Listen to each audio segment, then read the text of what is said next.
Hi, it's Mrs. Duncan, your Humanities 101 online instructor. I just want to go over the unit with you, Unit 4, and look a little bit at Chapter 5 content. I don't want to spend a lot of time on this. Read the chapter, kind of looking at the outline here. There's not a lot of terms. You do need to know them and see how they apply. There's examples.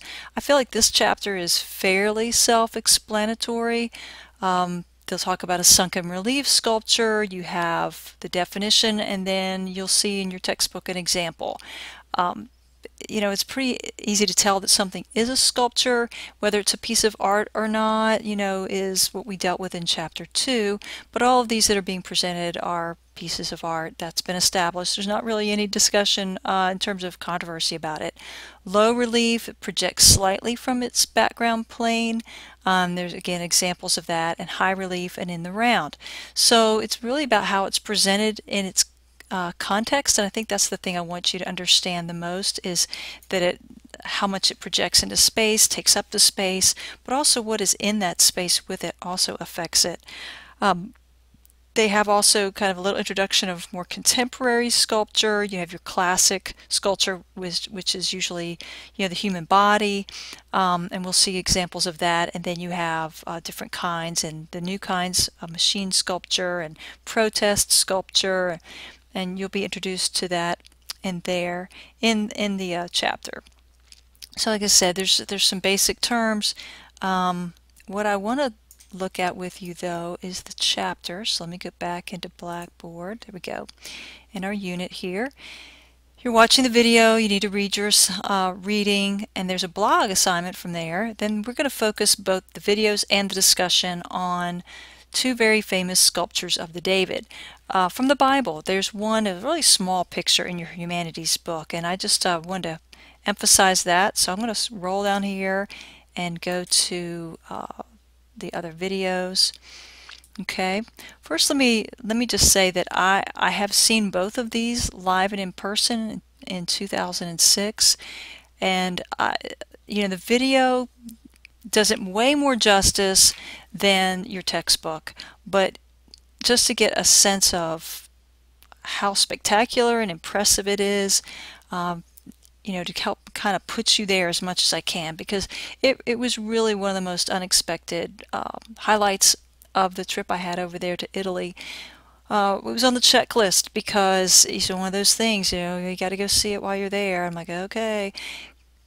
And you kind of have to get over seeing a lot of nude sculptures because that's just what they did, and some of them were covered in fig leaves, and some of them aren't. So there's two videos. They're not super long. I was very selective. I tried to get ones that would really help you understand the importance of it, the history of it, the purpose, the meaning. It's truly an artistic form, and you can see how the different artists, the sculpturers, presented this character. In both cases, and that's the one on the David, and here's the one, Donatello's David. And he doesn't even look like what you might think of for the biblical character, but this was done, and it's in the same location in Florence by Donatello in the 1440s. And then this one is by Michelangelo, and my little arrow is right in front of his big white person. It was a little bit, but not a lot, a little bit later in 1501, started in 1504, completed. Both in the city of Florence, both in the galleries there. Same figure. From the biblical story of David and Goliath.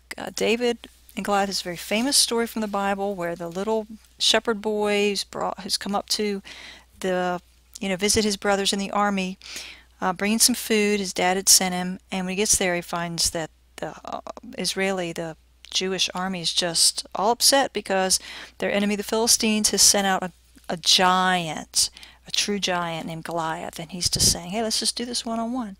You beat me, you win. I beat you, we win. And no one wants to fight him.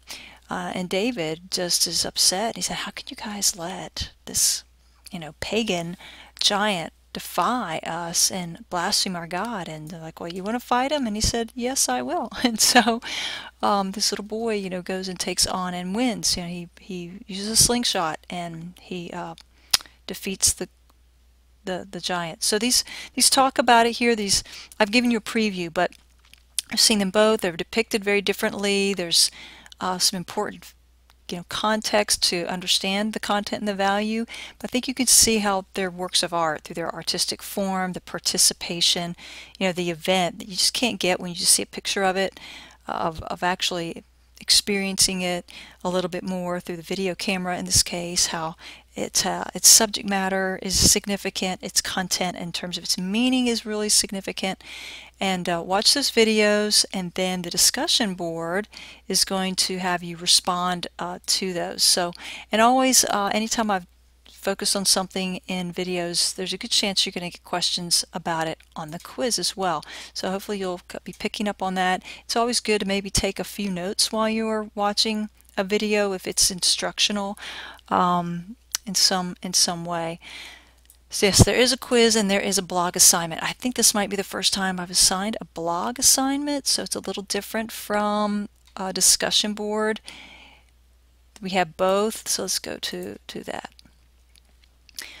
This is more like doing basic homework. I'm giving you a chance to choose one of what's called the perception keys. Remember I told you at the beginning you've got to have your book to do this class, and so in chapter 5 there's these places in the chapter called perception keys. You pick one, you answer those questions, you click on this right here. I gave you an example. That's not, you can pick that one if you want, and then you create a blog entry.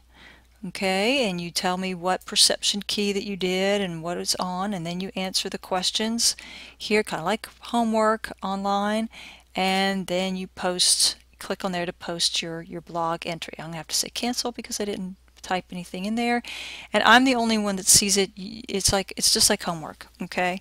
And don't let the word blog throw you. It's not published out anywhere but to me, okay? All right, let me go back. This doesn't go backwards really super well. I think that's everything you needed to know to do this unit. You've got these videos that have maybe a little bit more importance to the discussion than previously. You've got a blog assignment you haven't perhaps done before, and of course, as usual, the quiz and your reading, over the reading, and so forth.